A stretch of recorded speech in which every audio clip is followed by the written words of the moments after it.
The day Ben died, I heard the nurses whisper secrets they thought I'd never discover. "She doesn't know," they said, as if I were just a footnote in my husband's story. But they miscalculated. The locked hospital room, his missing phone, the text sent after he was declared dead, these weren't coincidences. They were breadcrumbs. And as I followed them into darkness, I realized the man I married had kept secrets that would shatter everything I believed about our life together. Grief makes most widows retreat. It made me dangerous. My fingers trembled as I reached for Ben's hand. Cold. Too cold. The hospital room's steady beep had gone silent hours ago, replaced by the hushed voices of nurses and the occasional squeak of shoes on linoleum. "It's time, Mrs. Parker," the doctor said gently.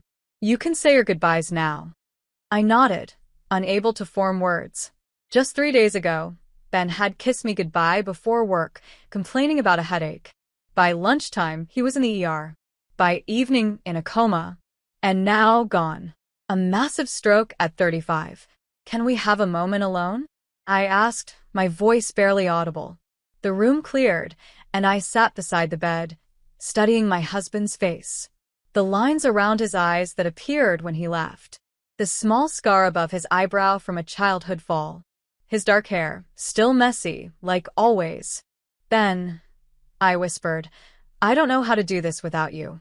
I brushed my thumb across his knuckles, remembering how those hands had held mine through everything: college graduation, our wedding, buying our first house. "I love you. I've always loved you." I leaned down and pressed my lips to his forehead. Cold. So cold.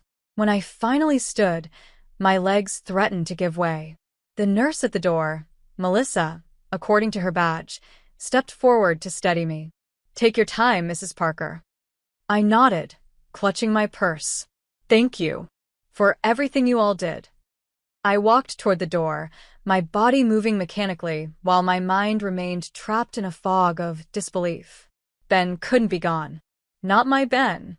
As I entered the corridor, 2 nurses stood huddled near the nurses' station, heads bent in conversation. I probably wouldn't have noticed them at all if not for their sudden silence as I approached. "She still doesn't know, does she?" one whispered. "No," the other replied, her voice tense. "And if she finds out, we're finished." I froze mid-step. They hadn't seen me yet. What didn't I know? What were they hiding? The nurses glanced up, eyes widening when they spotted me. They quickly dispersed, one suddenly very interested in a patient chart, the other hurrying down the hall. I turned back toward Ben's room, but the door was already closed with a sign. "Cleaning in progress. No entry." 2 orderlies stood outside, their expressions neutral, but their posture rigid. A 3rd nurse approached me, her name tag reading Tanya. Her hand was gentle on my elbow. "Mrs. Parker, you should go home. You've been through enough." There was kindness in her voice, but something else too, urgency, maybe. Like she was ushering me away. "Can I see his chart?" I asked, surprising myself with the question. I want to know what his last hours were like. If he was in pain. If he woke up at all while I wasn't here. Tanya's smile tightened. "You'll have to wait till morning. There's been a delay in documentation. Hospital protocol." Was he conscious at all before he passed? I pressed, not sure why this suddenly mattered so desperately. "No, Mrs. Parker." He wasn't responsive after admission. Her eyes slid away from mine. "He wouldn't have known." I nodded, trying to accept her words. But something felt off. Wrong. Like walking into your home and sensing something's been moved, but not knowing what. Emma, I turned to see Julia, Ben's sister, rushing down the hall. Her hair was disheveled, her eyes red-rimmed. "I came as soon as I could," she said, pulling me into a tight hug. "I can't believe he's gone." Julia had always been the emotional opposite of Ben. Where he was reserved, she was expressive. Where he planned, she improvised. They'd grown apart in recent years, speaking only on holidays and birthdays. "It happened so fast," I said, my voice hollow. Julia pulled back, confusion crossing her face. "But that doesn't make sense. He texted me this morning at 6 a.m. He sounded fine." I blinked. What? Yeah, he said he was feeling better and the doctors might release him soon. Tanya, who still stood nearby, stepped closer. That's impossible. Mr. Parker was declared brain dead at 5:45 a.m. Julia pulled out her phone, scrolling through messages. Look, 6:07 a.m. Feeling better. Docs say might go home soon. Tell Emma not to worry. That's what he wrote. I stared at the screen, at the message from my supposedly brain-dead husband. Tanya's face had gone pale. There must be some mistake, she insisted. Maybe the timestamp is wrong, or what? I asked, my voice surprisingly steady despite the storm gathering inside me. Mrs. Parker, you've been through a terrible ordeal. Grief can make us look for answers, for something to make sense of the senseless. But sometimes things just happen. Her voice was rehearsed, like she'd said these words before. I need to go, I whispered, backing away. I'll drive you, Julia offered, but I shook my head. I need to be alone. The drive home was a blur. My mind kept returning to those whispered words. She still doesn't know. If she finds out, we're finished. And then there was the text to Julia, sent after Ben was supposedly already gone. Our house, my house now, was dark and silent when I arrived. I didn't bother turning on lights as I made my way to our bedroom. Everything was exactly as we'd left it 3 days ago. Ben's watch on the nightstand, his book face down on his side of the bed, his pajama pants tossed over the chair. I collapsed onto the bed, curling around his pillow. It still smelled like him. I pulled his wedding ring from my pocket. They'd given it to me in a small plastic bag along with his wallet. Why does this feel wrong? I whispered into the darkness. What weren't they telling me, Ben? The silence offered no answers. Morning came in fragments, patches of sunlight on the floor, the distant sound of the neighbor's dog, a car door slamming. I hadn't slept, not really. Just drifted in and out of a daze where Ben was still alive in one moment and gone the next. I pushed myself upright, my body aching from the awkward position I'd maintained all night. The bedside clock read 9:47 a.m. In normal times, I'd have already been at school, teaching my 4th graders about fractions or state capitals. Normal times. When Ben was alive. I forced myself to stand, to move. In the bathroom, I splashed cold water on my face and stared at my reflection. Dark circles under red-rimmed eyes. Pale skin. I looked like someone I didn't recognize. Ben's hospital bag sat untouched by the front door where I'd dropped it. I knelt beside it now, unzipping it slowly. His clothes were inside, neatly folded by someone at the hospital. The jeans and button-down shirt he'd been wearing when the stroke hit. His belt, his socks. But his phone wasn't there. Neither was his smartwatch. I frowned, trying to remember if I'd seen them at the hospital. I'd packed this bag myself when they admitted him, gathering his personal items while the doctors worked. I distinctly remembered putting both the phone and watch inside. I called the hospital, navigating the automated system until I reached someone in patient services. I'd like to request my husband's medical records, I said after explaining who I was. Ben Parker. He passed away yesterday morning. I'm very sorry for your loss, Mrs. Parker. We can certainly process that request. It typically takes 5 to 10 business days for medical records to be released. 5 to 10 days? I repeated. That seems long. There's an internal review process for all deceased patient records, the woman explained, her tone professional but distant. It's standard procedure. Something about her answer bothered me, but I couldn't pinpoint why. I also can't find some of my husband's personal items. His phone and smartwatch. They weren't in his bag. Let me check our system. I heard keyboard clicks in the background. I don't see any electronics listed in our inventory of Mr. Parker's belongings. Everything we had was returned to you, but I'm certain they were in his bag. I put them there myself. I understand your concern, Mrs. Parker, but our records indicate all personal items were returned. If you'd like to file a formal complaint. No, I said quickly. That's fine. Thank you. I hung up, that sense of wrongness intensifying. Where were Ben's devices? And why would his medical records need such a lengthy internal review? My phone rang, startling me. Unknown number. Hello? Mrs. Parker? A woman's voice, hushed and urgent. This is Tanya. From the hospital. The nurse from yesterday. Yes. I shouldn't be calling you. I could lose my job. Her voice shook slightly. But I saw something in your husband's chart. Something that wasn't supposed to be there. My heart began to race. What? He was awake, Mrs. Parker. Yesterday morning, before? She paused. He asked for you. Specifically. He was agitated, trying to tell the staff something. Why wouldn't they tell me this? Why? I have to go. The line went dead. I stared at my phone, hands trembling. Ben had been conscious. Had asked for me. And no one had told me. I needed to make sense of this. To organize the scattered fragments of information that were beginning to feel less like coincidence and more like something deliberate. I found a notebook in Ben's desk drawer. On the first blank page, I wrote, "What happened to Ben?" Underneath, I listed what I knew. Stroke on Tuesday. Declared brain dead Thursday, 5:45 a.m. Text to Julia Thursday, 6:07 a.m. Nurses whispering about something I didn't know. Ben's missing phone and watch. Ben was conscious and asking for me. The facts stared back at me, disconnected but somehow linked. My phone buzzed with a text from Julia. Can we talk? Something doesn't feel right about this.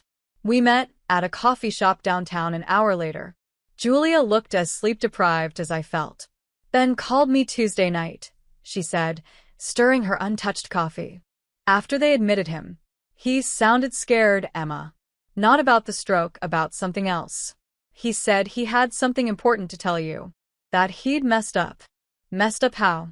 He wouldn't say. Just that he needed to make things right. I frowned. That doesn't sound like Ben. I know. Julia leaned forward. Which makes me think it was really important. After coffee, I drove to our bank. I needed to start sorting out our accounts, beginning the grim process of untangling our finances. The banker was sympathetic, guiding me through the steps with practiced gentleness. You'll want to print out recent statements, she advised, for taxes and estate purposes. I nodded, grateful for the clear instructions. When she printed our credit card statement from the past month, I scanned it automatically and froze. There were charges I didn't recognize. Small ones, mostly. A gas station across town, a restaurant I'd never heard of. But one stood out. Peterson's jewelry, $3,850, just 2 days before Ben's stroke. Is something wrong? The banker asked. No, I said quickly. Just trying to keep track of everything. I left the bank with a statement folded in my purse, my mind racing. Ben and I shared everything. We consulted each other before any purchase over $100.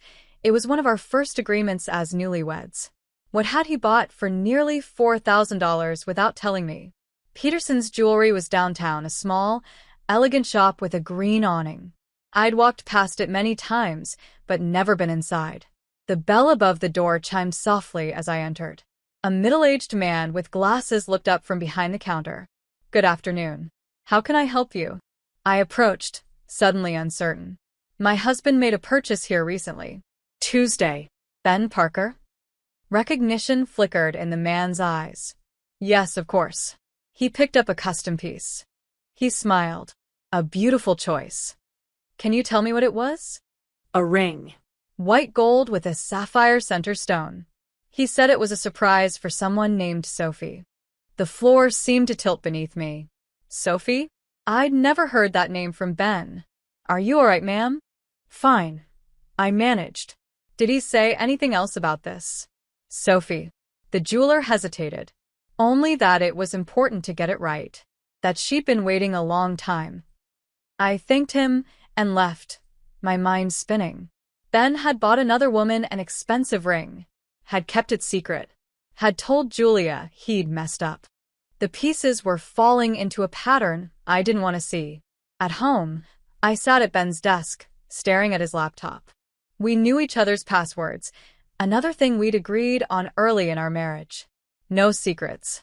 Except, apparently, there had been secrets. I opened his email, typed in his password. Access denied. He'd changed it. I tried variations of his usual password. Nothing worked. Finally, I clicked Forgot Password and had a reset link sent to his recovery email, which forwarded to my phone. The screen loaded, and Ben's inbox appeared. Hundreds of emails, mostly work-related. But at the top, unread, sent yesterday morning. From Sophie Allen. Subject. You didn't tell her, did you? My finger hovered over the email, fear and anger battling within me. I clicked. The email opened, revealing not just one message, but an entire thread spanning months. 8 months, to be exact. I scrolled to the beginning, my heart pounding in my ears. Ben, I know we agreed to keep our distance, but Claire asked about you again yesterday. She's starting to ask questions I don't know how to answer. Sophie. I kept reading, message after message, unfolding a story I'd known nothing about. Ben's replies were careful, measured. I'm trying to figure out the right time, Sophie. Emma deserves to know, but I need to do this right. This wasn't what I'd expected. These emails didn't read like love letters. They were heavy with obligation, with shared burdens. And then I saw it, a name that appeared again and again. Claire. Claire lost another tooth. Claire's teacher says she's reading above grade level. Claire wants to know why her daddy doesn't live with us. Her daddy. Ben. A photo attachment caught my eye. Dated 3 months ago. I clicked it open and the world stopped. Ben, smiling broadly, was kneeling beside a little girl at a playground. She had his eyes, his dimple, when she smiled. The caption read simply, "First day at the park with Daddy." The laptop slid from my trembling hands onto the desk. Ben had a child. A daughter. And had hidden her existence from me for our entire marriage. No, y whispered. No, no, no. I reached for my phone, dialing Julia's number, without thinking. Emma? What's wrong? Her voice was instantly alert. Did you know? I demanded, surprised by the anger in my voice. About Ben's daughter? Silence stretched between us. Then, quietly, what daughter? Claire. He had, a daughter with a woman named Sophie. He's been seeing them, spending time with them. My voice cracked. Buying them jewelry. Oh my God, Julia breathed. That's what he meant. What? Last Christmas at your house. I overheard him on the phone in the backyard. He said, if Emma ever finds out, she'll leave me. I thought maybe he'd lost money or something, but this... I hung up without saying goodbye. I needed to see her, this Sophie, this woman who had shared a secret life with my husband. Finding her wasn't difficult. Sophie Allen was on Facebook, her profile semi-public. She was pretty in an understated way, chestnut hair, kind eyes. Nothing like me. Her profile listed her as a single mom to 6-year-old Claire, elementary school teacher. Lives in Westfield, just 20 minutes from her house. 6 years old, which meant Ben had known her before we were married, had gotten her pregnant, then left her to marry me. No. That wasn't the Ben I knew. The timeline didn't make sense. I drove to Westfield that afternoon, Sophie's address from a property records search entered into my GPS. Her house was small but well-kept, with a bicycle on the front lawn and chalk drawings on the driveway. I parked across the street, not sure what I planned to do. Confront her? Demand answers? Ask to see the child my husband had kept secret? As I sat there, the front door opened. A woman, Sophie, stepped onto the porch. She called something over her shoulder, and then a little girl burst through the doorway, her backpack bouncing as she ran to her mother. Claire. Ben's daughter. The resemblance was unmistakable now that I saw her in motion. The way she tilted her head when she laughed, the animated gestures as she spoke. Pure Ben. Before I could think better of it, I was out of the car and crossing the street. Sophie noticed me approaching, her smile fading as she pulled Claire closer to her side. "Can I help you?" she asked, wariness in her voice. "I'm Emma," I said. Emma Parker, Ben's wife. Recognition dawned in her eyes, followed by a complex emotion I couldn't name. Not guilt, not fear. Something like resignation. Claire, honey, go inside and start your homework. I'll be in soon. The little girl looked at me curiously before nodding and disappearing into the house. Sophie crossed her arms. I wondered if you'd come. I'm sorry about Ben. Truly. Did you know he was dying? Is that what the ring was for? She frowned. What ring? The sapphire ring. He bought it for you 2 days before his stroke. Sophie shook her head. He didn't buy me any ring. We weren't. It wasn't like that between us, Emma. Then what was it like? I demanded, fighting to keep my voice steady. She sighed. Can we sit? Please. We settled on her porch steps, a careful distance between us. Ben and I dated briefly years ago, she began. Before he met you. It didn't work out, and we went our separate ways. I didn't know I was pregnant until after you two were already engaged. And you didn't tell him? I tried. Once. He was so happy with you, planning your wedding. She looked down at her hands. I decided to do it on my own. But he found out. She nodded. 3 years ago. Claire had a medical emergency, a severe allergic reaction. The hospital needed family medical history. I called him in desperation. She paused. He came right away. And after that, he wanted to be in her life. Behind my back, I said, the hurt raw in my voice. He was going to tell you. Many times. But he was scared. Of what? That I'd leave him? That I wouldn't understand. Sophie looked at me directly. At first, yes. But later it was more complicated. She hesitated. Ben wasn't hiding Claire out of shame, Emma. He was scared. Someone else didn't want her to exist. What does that mean? But Sophie was already standing. I've said too much. Claire and we've already lost Ben. We can't afford to lose anything else. She went inside, leaving me alone with questions that only multiplied. I drove home in a daze, Sophie's words echoing in my mind. Someone else didn't want her to exist. What did that mean? Who would care about Ben having a child from a previous relationship? At home, I pulled open the bottom drawer of Ben's desk, where he kept old journals and notebooks. I wasn't sure what I was looking for, only that I needed to understand who my husband really was. Near the back, I found a worn leather travel journal from 3 years ago, around the time Sophie said Ben had discovered Claire's existence. I flipped through pages of mundane work notes until an entry caught my eye. April 18th, saw her again today. Same man watching from the car. I think I've made things worse by going back. Need to be more careful. He hadn't named names, but the timing aligned with when he would have started visiting Claire. I continued reading, finding scattered entries that now took on new meaning. May 2nd, meeting with N about the arrangement. Don't trust him. But what choice do I have? June 15th, transfer complete. This has to work. Too much at stake now. My phone chimed with a text message from an unknown number. This is Sophie. That black SUV is back. The same one Ben warned me about. I'm scared. I called her immediately. What SUV? Who's watching you? I don't know, she said, her voice hushed. Ben noticed it months ago. Someone parked outside my house or Claire's school. He confronted the driver once, but the man denied following us. Did Ben say who he thought it was? He mentioned something about the health fund he was working with. Said someone there was too invested. I didn't understand what he meant. Health fund? Ben worked in finance, specializing in healthcare investments. He'd mentioned a special project over the past year, something about a private medical research foundation. I'd assumed it was just extra work. Sophie, what school does Claire attend? Briarwood Elementary. Why? I opened my laptop, searching for Briarwood. It was a private school, with prominently displayed logos of its benefactors at the bottom of the website. Among them, Westlake Health Innovation Fund, where Ben had been consulting. The connection hit me like a physical blow. Ben hadn't just been visiting his secret daughter. He'd been funneling money to her school through his work with the health fund. But why would that put them in danger? The next morning, I drove to the Westlake Health Innovation Fund offices.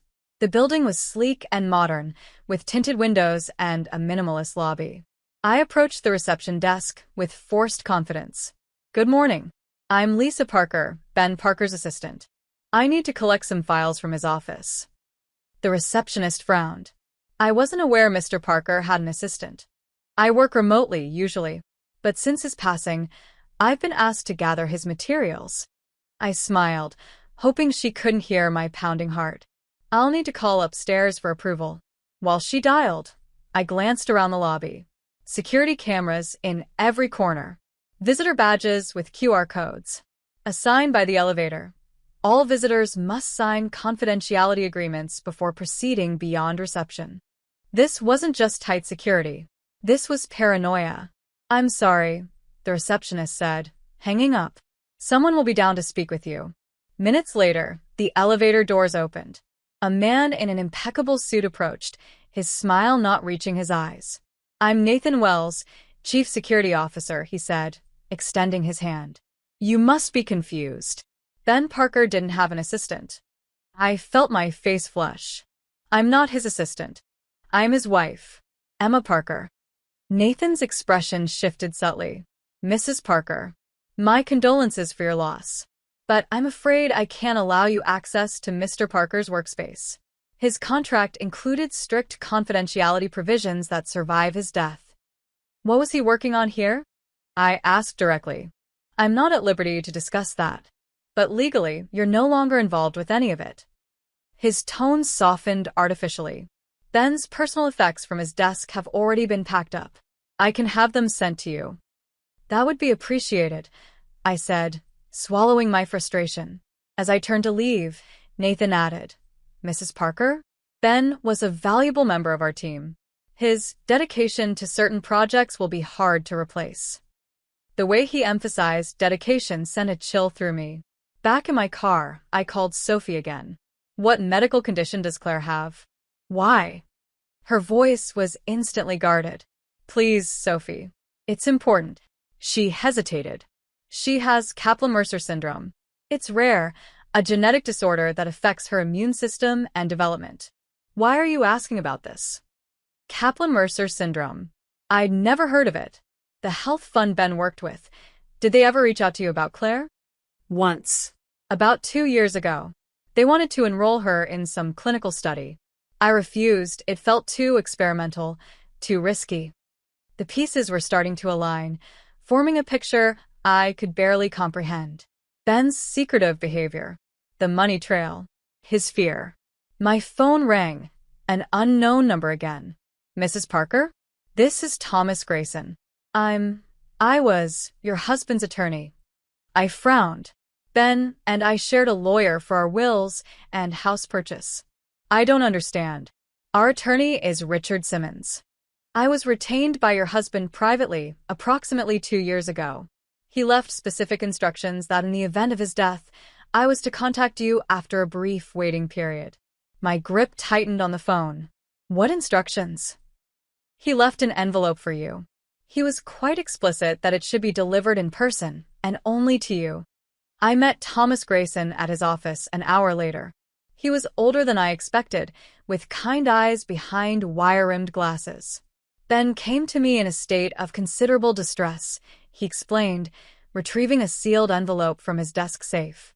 He wouldn't specify what troubled him, only that he needed to ensure certain information would reach you if something happened to him. The envelope was heavy in my hands. My name was written on it in Ben's familiar handwriting. Did he seem afraid? I asked. Thomas considered this. Not afraid, exactly. Determined. Like a man making contingency plans he hoped never to use. I thanked him and returned to my car before opening the envelope. Inside was a key, a hand-drawn map that appeared to show part of the hospital, and a note. Emma. If you're reading this, then I waited too long to tell you. I'm sorry. For everything. The key opens locker 224 in the hospital's East Wing staff area. What you find there will explain better than I ever could. I love you. Always have, always will. Ben. I drove straight to the hospital, Ben's map guiding me to a staff-only storage area in the East Wing.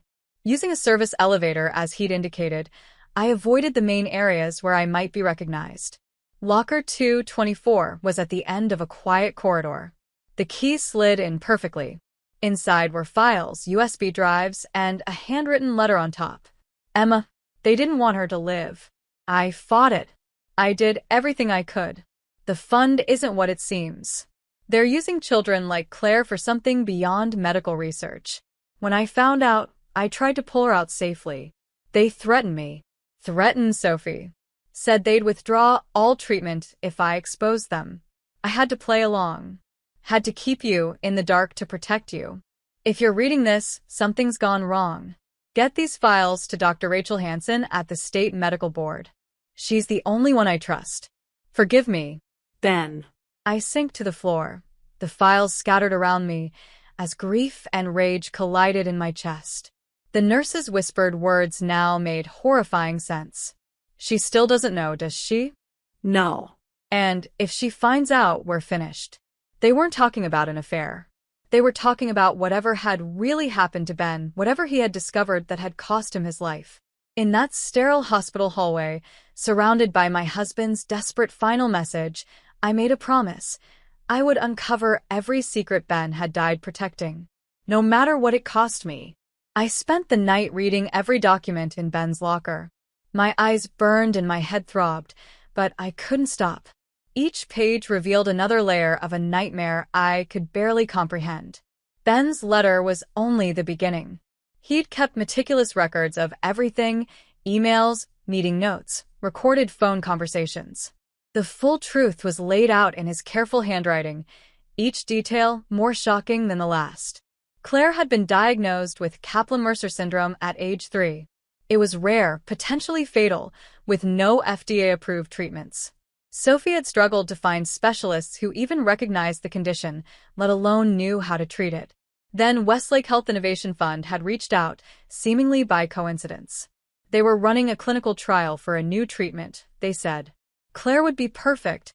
Sophie had refused, uncomfortable with the experimental protocol and the mountains of non-disclosure agreements they'd pushed at her. That's when Ben stepped in.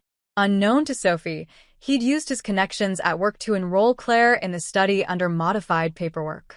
He forged Sophie's signature, falsified addresses, created an entire fictional backstory for how Claire came to the program. And it had worked. Claire had started receiving treatments. Her condition had improved dramatically. But 6 months in, Ben discovered something that changed everything.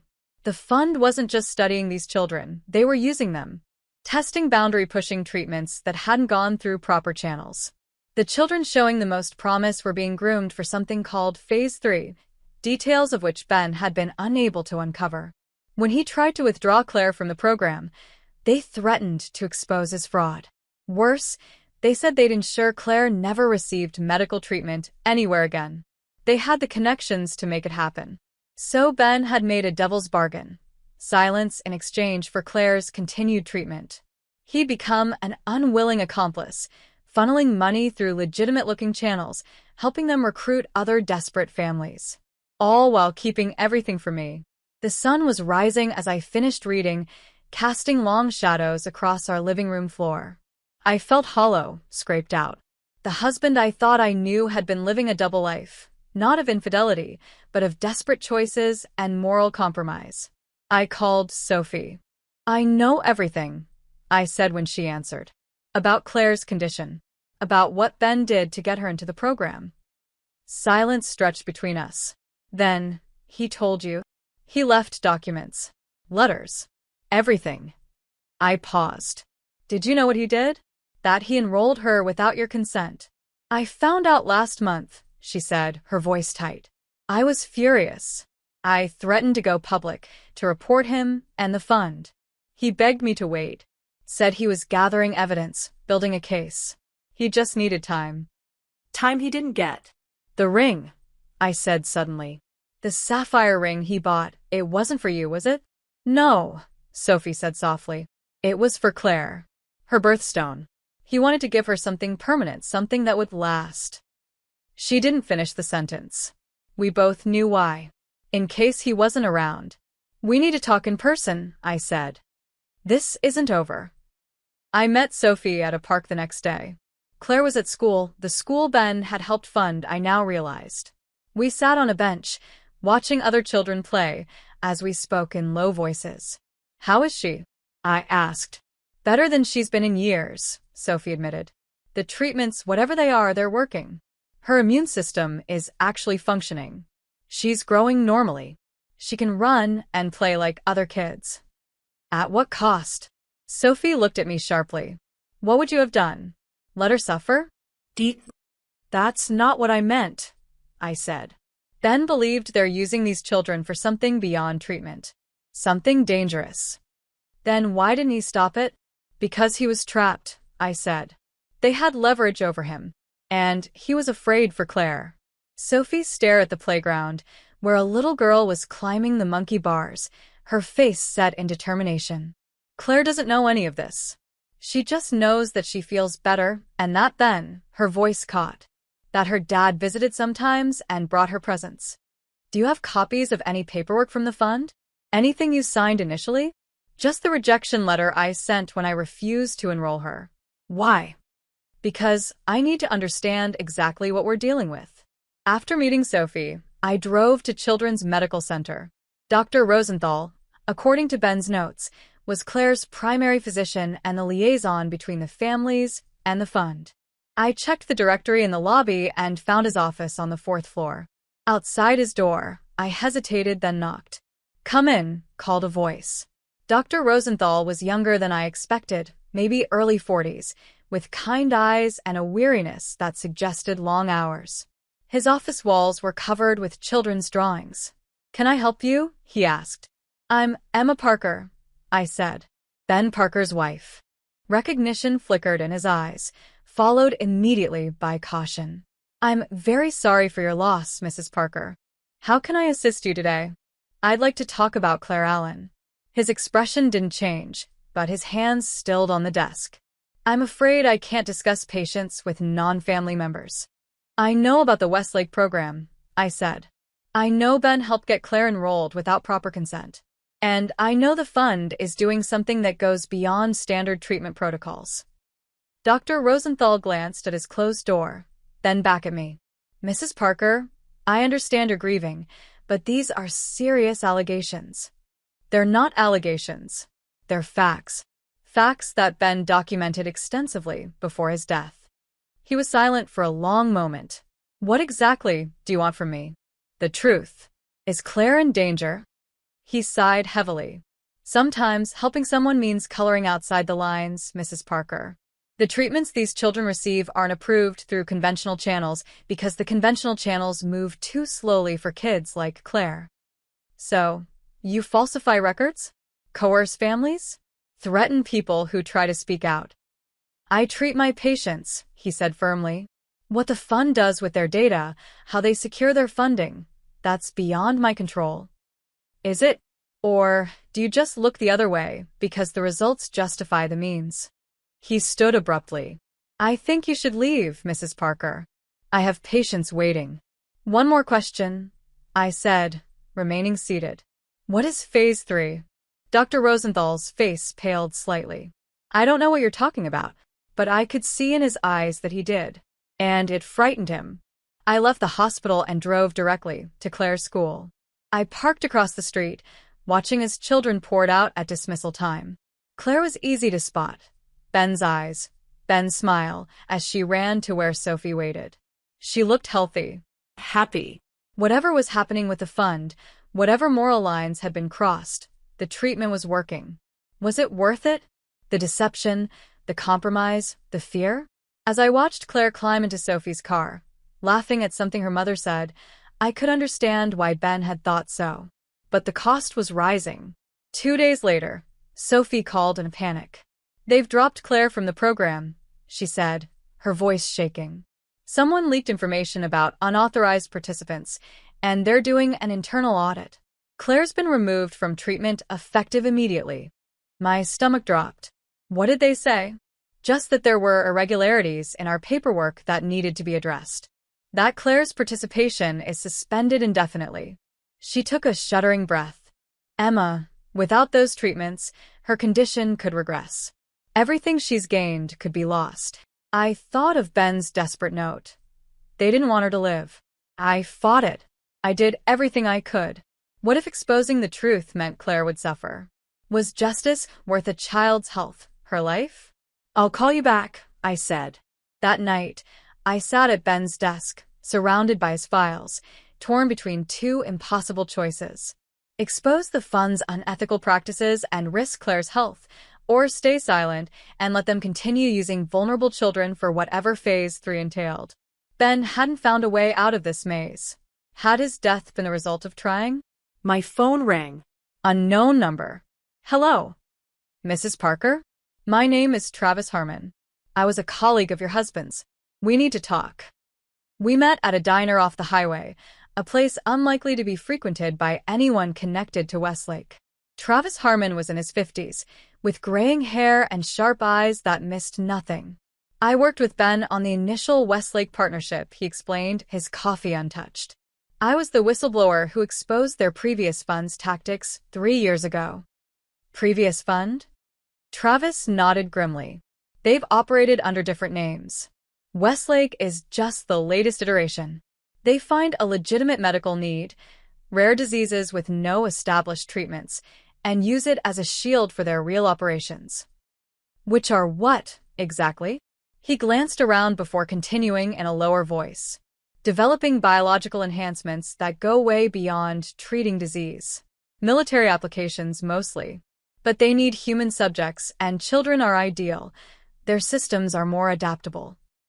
That's monstrous, I whispered. It is. And nearly impossible to prove because they hide behind layers of legitimate research. The treatments work. The children do get better. So families don't ask questions. Ben tried to expose them.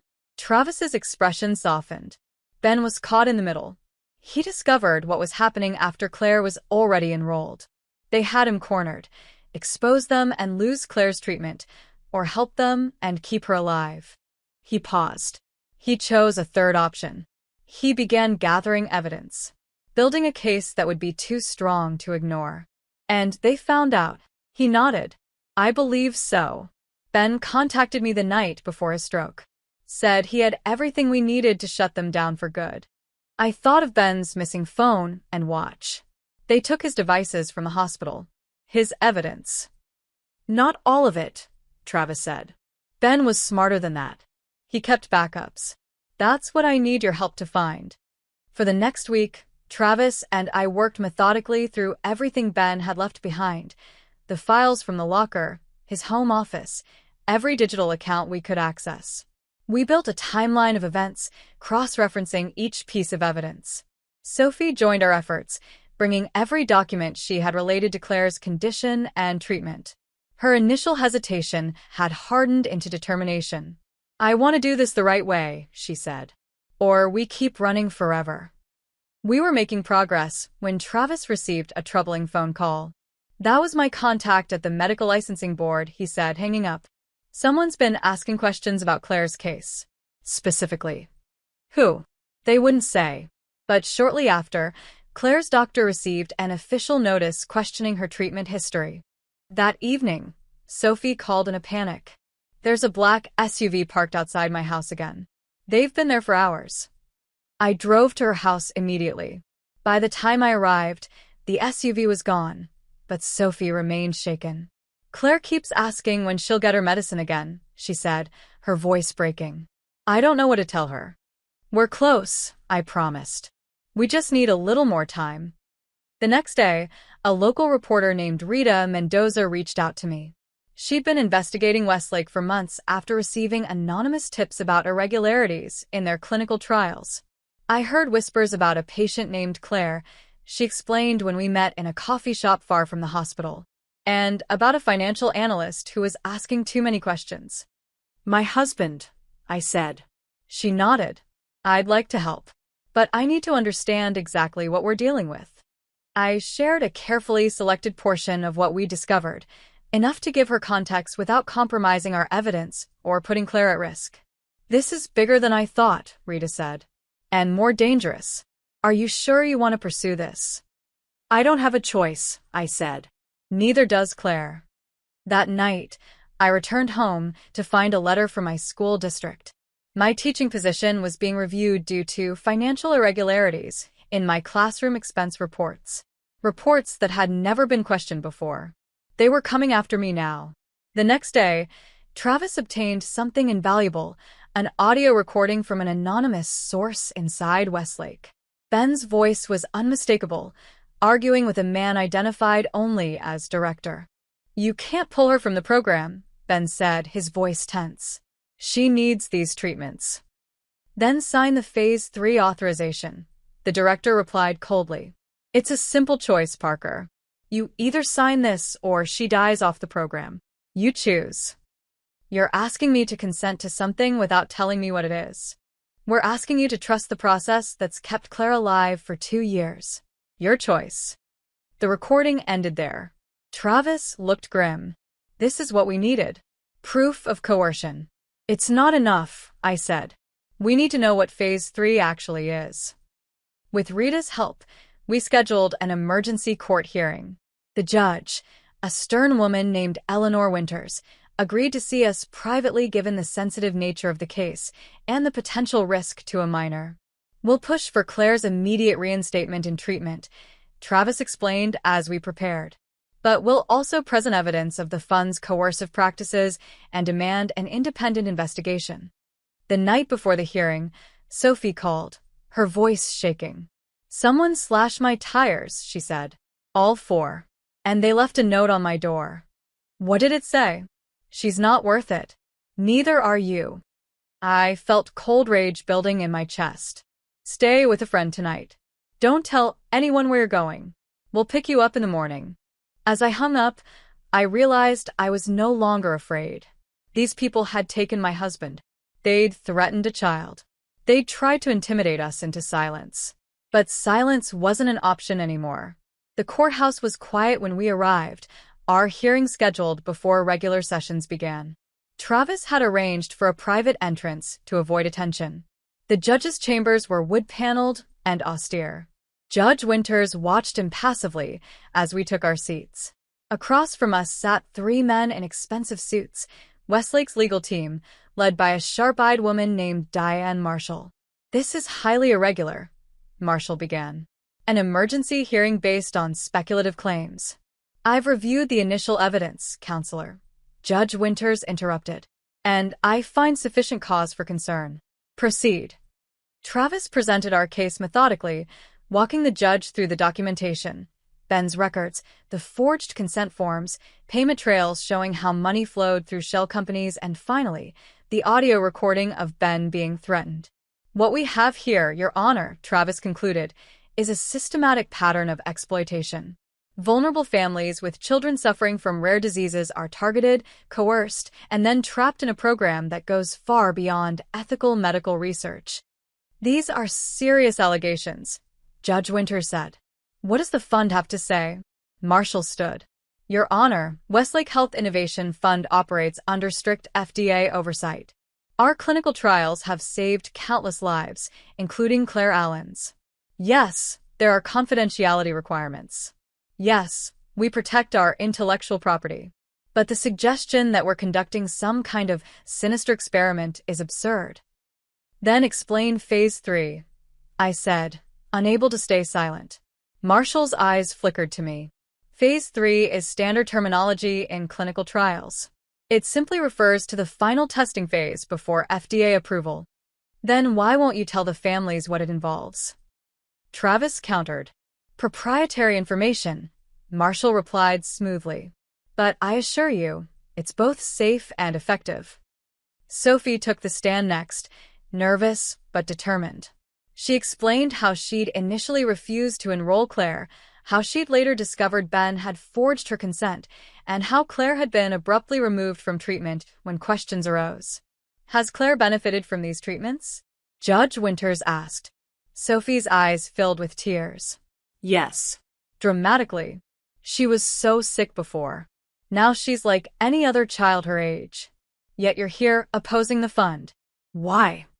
"Because I want her treatment to continue, but I want to know what they're really doing to my daughter. I want transparency. I want a choice."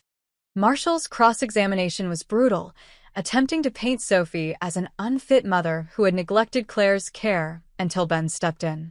"Isn't it true that you refused proven treatment for your daughter's condition?" she demanded. "I refused experimental treatment without proper information," Sophie corrected, her voice steady. "And now that your daughter has been helped, now that she's thriving, you want to destroy the very organization that saved her?" "I want to protect her," Sophie said simply, "from whatever you're not telling us about Phase 3. When my turn came, I took a deep breath and approached the stand. I explained how I discovered Ben's secret, the files he'd left behind, and the nurse's whispered conversation on the day he died. "Mr. Parker died of a stroke," Marshall interrupted. "A tragic but natural event unrelated to his work with Westlake. Then why was his room locked immediately after? Why were his personal effects tampered with? Why did a nurse call to tell me he had been conscious and asking for me, a fact the hospital denied?" I read from Ben's letter. "They didn't want her to live. I fought it. I did everything I could." The courtroom fell silent. "You've presented a compelling narrative, Mrs. Parker," Marshall said finally. "But it's just that, a narrative, constructed by a grieving widow desperate to find meaning in her husband's death." I looked directly at her. "Then explain why Ben's text was sent after he was declared brain dead." Before Marshall could respond, the courtroom door opened. Tanya, the nurse who had called me, slipped in quietly and took a seat in the back. Travis noticed her immediately. "Your Honor, we have an additional witness." Tanya approached the stand, her hands clasped tightly together. "My name is Tanya Williams. I was the attending nurse when Ben Parker died." She looked at me. Or, when he was supposed to have died. A murmur ran through the room. "What do you mean, supposed to have died?" Judge Winters asked. "Mr. Parker suffered a stroke, yes. But he had regained consciousness early that morning. He was agitated, insisting on speaking to his wife. He kept saying something about evidence, about children being in danger." She took a shaky breath. "Then Dr. Harrison arrived. He's not even an ICU doctor. He ordered everyone out, said he needed to perform an assessment. When we were allowed back in, Mr. Parker was gone." "Are you suggesting foul play, Ms. Williams?" Judge Winters asked sharply.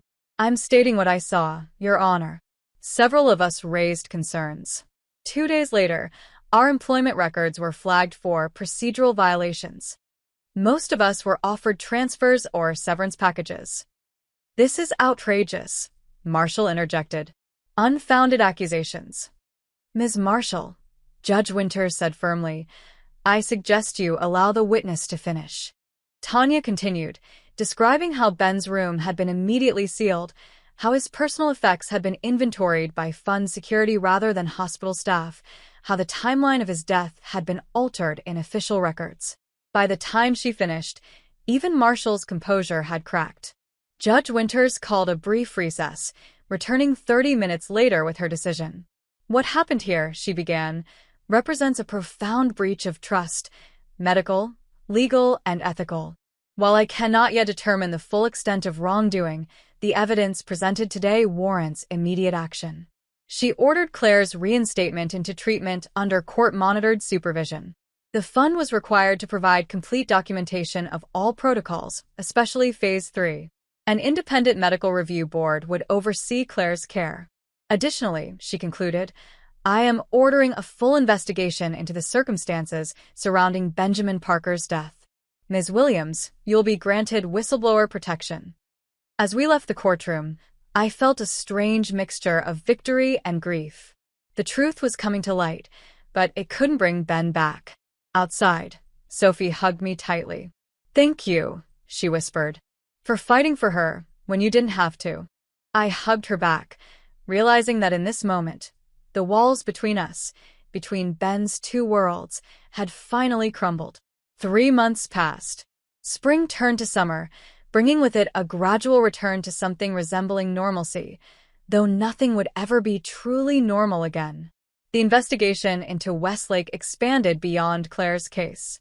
Other families came forward, each with similar stories of coercion and secrecy.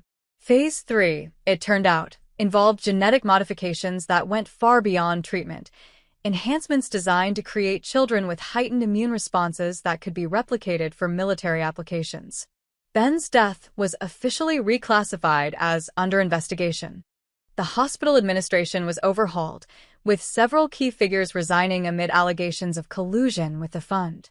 I returned to teaching, finding solace in the routine of my classroom.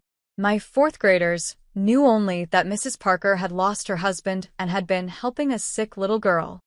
Their simple compassion, handmade cards, and extra hugs healed parts of me I hadn't known were broken.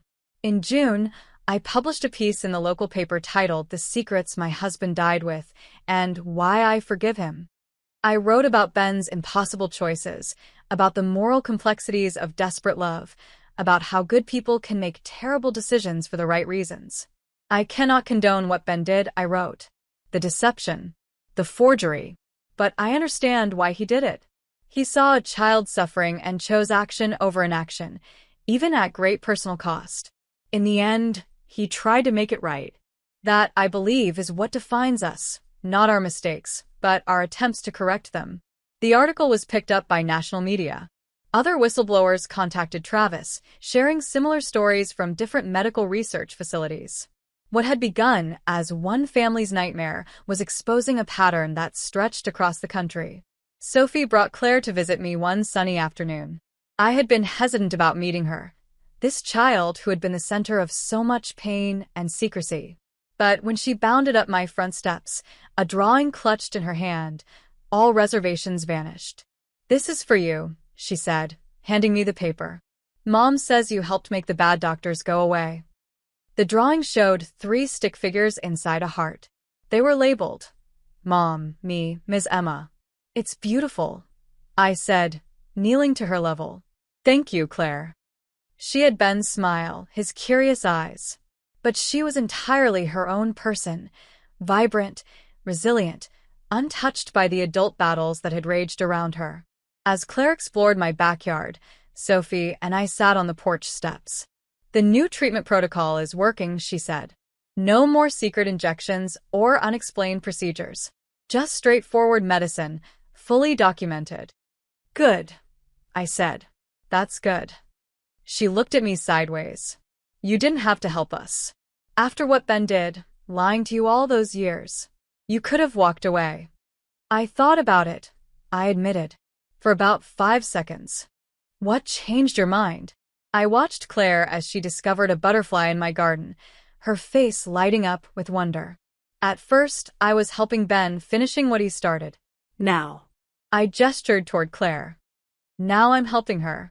Sophie nodded, understanding. "She asks about him sometimes. I tell her that her dad was brave, that he loved her very much." "He did," I said softly, "in his way." Rita's investigative series on Westlake went viral, leading to congressional hearings on unethical medical research practices. Families across the country began scrutinizing the fine print of clinical trials their children were enrolled in. Tanya received offers to return to her nursing position, but declined. "Some bridges can't be unburned," she told me when we met for coffee. "But I don't regret speaking up. Even though it cost you your career?" She smiled. "It gave me something better. Peace of mind." She reached across the table to squeeze my hand. "Ben would be proud of what you've done." 1 year after Ben's death, I finally removed my wedding ring. It caught the light as I slipped it off, the gold band that had represented promises kept and broken. I placed it in a small wooden box along with Ben's last letter. "Goodbye doesn't mean forgetting," I whispered to the empty room. I joined a local advocacy group for medical transparency and patient rights, using my experience to help other families navigate the complex world of clinical trials and experimental treatments. It wasn't the life I had planned, but it had purpose. Meaning. On the anniversary of Ben's death, I visited his grave alone. The headstone was simple, just his name and dates. Nothing about the complicated man he had been, the loving husband, the secret father, the reluctant conspirator, the final whistleblower. I placed fresh flowers against the stone, then sat on the grass beside it. "I found the truth, Ben," I said to the quiet cemetery. "And I still love you. But now." I took a deep breath, feeling the weight of the past year lifting slightly. Now I get to breathe again. As I walked back to my car, I thought about the many versions of truth I had discovered since that day in the hospital corridor. The truth about Ben. About Claire. About what people will do, good and bad, in the name of love and survival. He died with secrets, but he also died trying to fix them. And in the wreckage he left behind, I found the strength to begin again. What would you do if the truth about someone you loved was hidden behind a wall of whispers? Could you find the courage to tear it down, even if it meant losing everything you thought was real? If this story kept you on the edge of your seat, hit that like button and subscribe for more twisted tales of secrets, betrayal, and the strength we never knew we had.